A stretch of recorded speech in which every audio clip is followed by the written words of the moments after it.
Penting yang ambil duit tu Melayu. Melayu. Melayu tak apa. Ambil dah lagi, curi dah lagi, rompak dah lagi. Yang penting Melayu dan juga Islam. Cukup sakit hati bila kamu curi duit rakyat, kamu kata orang Melayu, jaga, Cina nak ambil negeri ini. Yang nak ambil alih negeri yang kita lawan bukan Cina, bukan Melayu, bukan India, tapi perosak pengkhianat yang curi duit negeri ini. Chinese have China, Indians have India, Malays have tanah Melayu. Melayu tak ada dah tanah. Melayu ada tanah Melayu ni saja. Orang India ada India. Orang Cina ada Cina.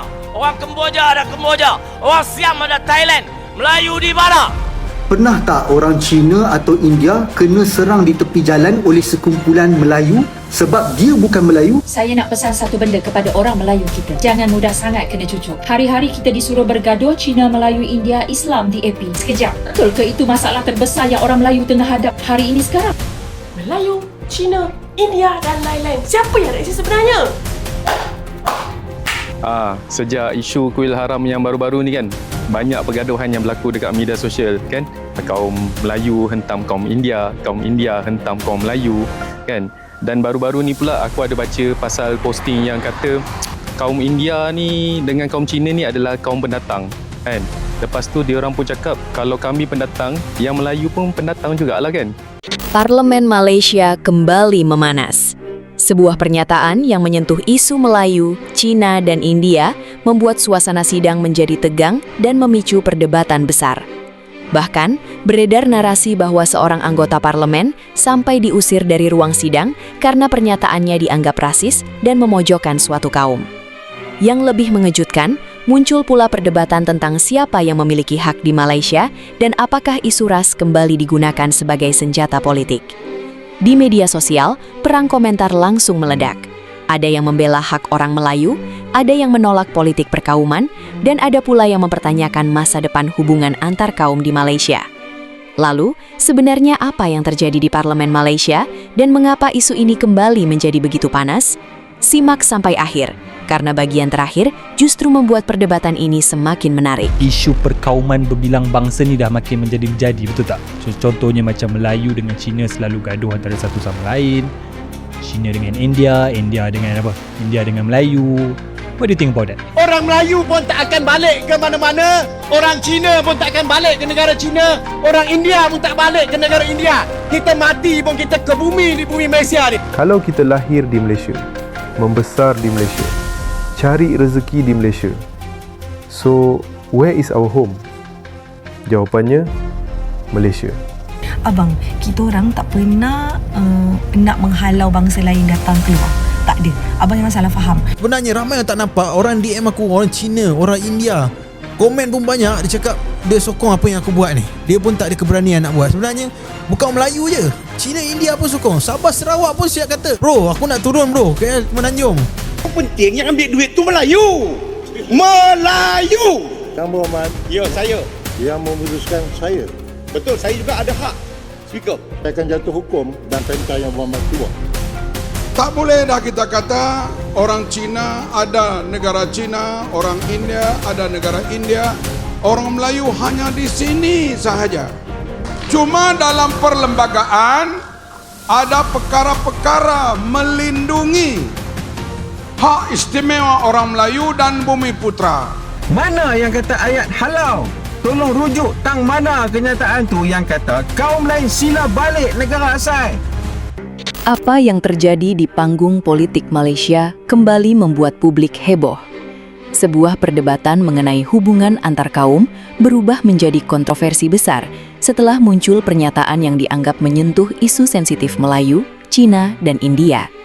Potongan video dan berbagai unggahan yang beredar di internet kemudian memicu perang komentar di media sosial. Perdana Menteri Malaysia Anwar Ibrahim yang dalam sebuah pidato menjelaskan bahwa tindakan mencuri tetap salah tanpa memandang siapa pemilik hartanya. Ia bahkan menceritakan pengalaman masa kecilnya ketika mengambil buah pala dari kebun milik seorang warga keturunan Cina, lalu dinasihati neneknya untuk mengembalikan buah tersebut. Anwar menegaskan bahwa tidak boleh muncul pemikiran bahwa orang Melayu boleh mencuri harta orang Cina atau sebaliknya. Menurutnya, pola pikir seperti itu justru merusak nilai kemanusiaan dan hubungan antar kaum. Yang gompak jadi masalah ni kenapa? Tak apalah dia nak curi, dia nak gompak ke, dia nak samun ke, dia nak sakau. Yang penting yang ambil duit tu Melayu. Melayu tak apa. Ambil dah lagi, curi dah lagi, gompak dah lagi. Yang penting Melayu dan juga Islam. Sebab dalam negara kita ni, Melayu dia boleh gompak, dia boleh curi, dia boleh sakau, dia boleh mentekan darah duit rakyat dalam negara kita ni. Janji Melayu, janji Islam tak ada masalah. Yang tak boleh, Cina dengan India tak boleh. Melayu curi, rompaklah harta rakyat dalam negara kita. Nak minta sikit pendapatan daripada Gombak. InsyaAllah pendapat saya lain, pendapatan saya lain. Yang berhormat, hati-hati bila bercakap dan berhati-hati ketika mengeluarkan pandangan. Sebab ia boleh mencetus dan mengguriskan situasi yang tidak sewajarnya. Saya akan membuat keputusan.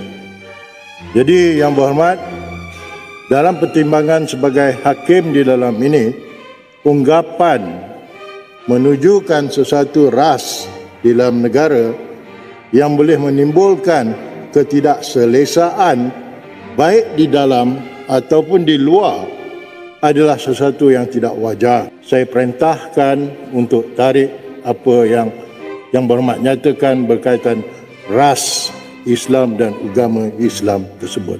Speaker, sebab dalam kempen pilihan raya, kawan-kawan kita sebelah sana tu, segelintir. Sekejap lah sebelum saya nak tarik balik tu. Saya nak tarik dah ni. Saya nak tarik.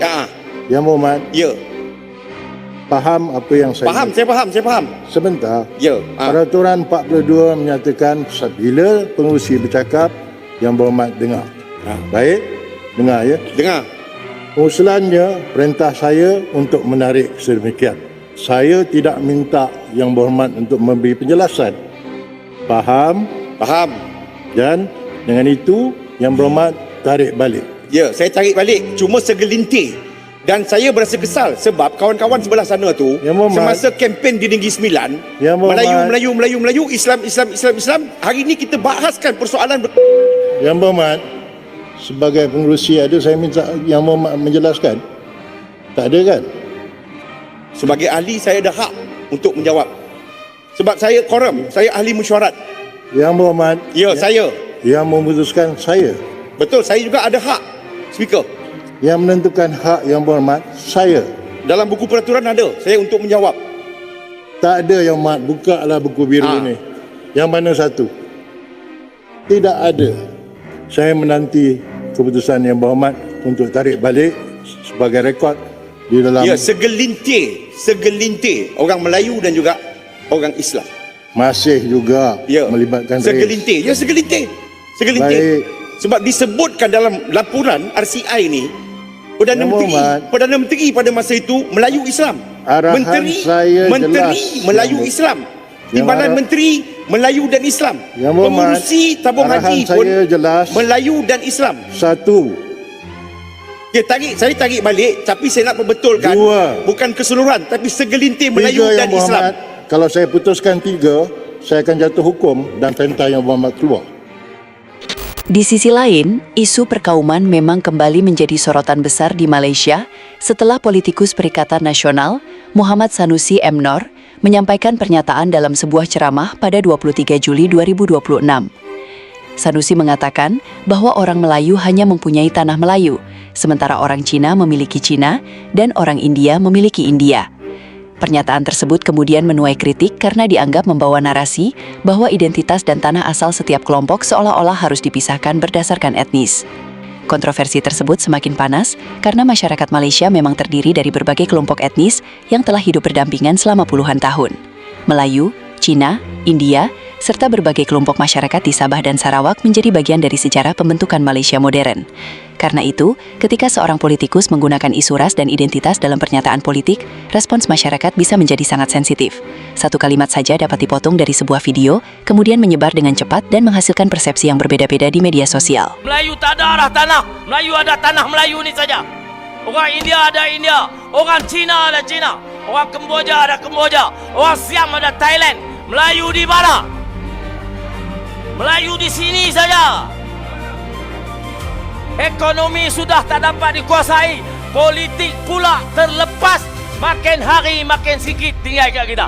Saya nak pesan satu benda kepada orang Melayu kita. Jangan mudah sangat kena cucuk. Hari-hari kita disuruh bergaduh Cina, Melayu, India, Islam di AP. Sekejap. Betul ke itu masalah terbesar yang orang Melayu tengah hadap hari ini sekarang? Orang Melayu nak kerja, nak gaji yang lebih baik, nak rumah yang mampu beli, nak anak-anak dapat pendidikan yang baik, mak ayah nak hospital yang bagus, anak muda nak masa depan. Itu masalah kita. Bukan jiran sebelah kita orang Cina, bukan kawan kita orang India, bukan orang Sabah, bukan orang Sarawak. Masalah kita bila rakyat susah kita disuruh bergaduh sesama Melayu kita sendiri. Saya nak sentuh sikit tentang Tuan Guru Hadi. Dia main sentimen Melayu lawan Cina, Islam lawan bukan Islam. Jangan kita masuk ke langgam yang dia buat. Persoalannya kemudian bukan hanya tentang siapa yang benar atau siapa yang salah, tetapi tentang bagaimana politik identitas digunakan di tengah masyarakat yang sangat majemuk. Ketika isu Melayu, Cina, dan India terus dibawa ke dalam perdebatan politik, masyarakat pun mudah terpecah ke dalam kelompok masing-masing. Di media sosial, perdebatan berubah menjadi saling serang.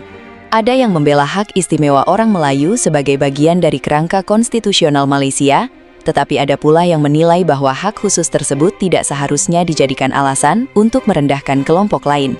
Pemerintah Malaysia sendiri selama ini berulang kali menekankan pentingnya hidup bersama dalam masyarakat multietnis. Anwar Ibrahim misalnya, dalam pidatonya di Sekolah Menengah Persendirian Jitsin menegaskan bahwa Malaysia harus menerima kenyataan sebagai negara yang memiliki keberagaman bahasa, budaya, dan masyarakat. Ia juga menekankan pentingnya toleransi, kedamaian, serta sikap saling menghormati. Dalam pidato yang sama, Anwar mengkritik keras pemikiran ekstrim berdasarkan kaum maupun agama yang menurutnya dapat merusak hubungan masyarakat. Cukup sakit hati, cukup marah. Anwar ni tak ada modal lain dah. Rasuah, rasuah, rasuah, sakau, sakau, sakau. Saya kata ya, modal saya yang utama ini. Negara ini mesti diselamatkan. Negara ini mesti pastikan wang negara untuk rakyat, bukan untuk pemimpin-pemimpin memperkayakan diri mereka. Saya percaya kalau tak hari ini esok, kalau tak esok bulan depan, kalau tak bulan depan tahun depan, rakyat akan sedar. Enough of racism. Bila kamu curi duit rakyat, kamu kata orang Melayu, jaga, jaga. Cina nak ambil negeri ini. Yang nak ambil alih negeri yang kita lawan bukan Cina, bukan Melayu, bukan India, tapi perosak, pengkhianat yang curi duit negeri ini. Disinilah persoalan menjadi menarik. Malaysia memiliki ketentuan konstitusional yang memberikan kedudukan khusus kepada orang Melayu dan Bumi Putera. Tetapi pada saat yang sama, negara tersebut juga dibangun sebagai rumah bersama bagi berbagai kelompok masyarakat. Maka ketika politikus berbicara menggunakan sentimen ras, pernyataannya tidak hanya didengar oleh pendukung politiknya, tetapi juga oleh jutaan warga Malaysia dari berbagai latar belakang. Situasi ini menunjukkan bahwa isu perkauman masih menjadi salah satu topik paling sensitif dalam politik Malaysia. Pernyataan tentang siapa yang memiliki tanah, siapa yang memiliki hak lebih besar, atau siapa yang dianggap sebagai penduduk asli, dapat dengan cepat berubah menjadi pertengkaran nasional. Apalagi setelah video tersebut dipotong dan disebarkan melalui media sosial, konteks awal sebuah pernyataan seringkali hilang dan digantikan oleh narasi yang lebih provokatif. Yang menjadi pertanyaan sekarang adalah, apakah politik Malaysia akan terus menggunakan isu Melayu, Cina, dan India sebagai senjata untuk mendapatkan dukungan politik? Atau justru para politisi akan mulai mengurangi retorika perkauman dan lebih fokus pada persoalan ekonomi, lapangan pekerjaan, pendidikan, serta kesejahteraan seluruh rakyat Malaysia? Sekarang ni isu tentang bangsa kan, Melayu, Cina, dan sekarang ni macam saya tengok dekat Malaysia, terutamanya dekat Malaysia ni, isu perkauman berbilang bangsa ni dah makin menjadi-jadi, betul tak? Contohnya macam Melayu dengan Cina selalu gaduh antara satu sama lain, Cina dengan India, India dengan apa? India dengan Melayu. What do you think about that? Melayu, Cina, India dan lain-lain. Siapa yang resis sebenarnya? Aku nak bagi tahu kau yang resis tu bukan Melayu, bukan Cina, bukan India, bukan dan lain-lain. Semua adalah sebab individu. Mari aku bagi tahu sebab apa punca dia. Contoh, ada satu India dibantu oleh orang Melayu. Dia akan cakap ini Cina resis tak tolong dia punya. Lagi satu kes, orang India dibantu oleh orang Cina. Dia akan cakap, Melayu ni resis, tak pernah tolong dia pun. Jadi mindset kita sendiri yang buat andaian sebegitu, tahu? Bukan salah Melayu, bukan salah India, bukan salah Cina dan bukan salah lain-lain.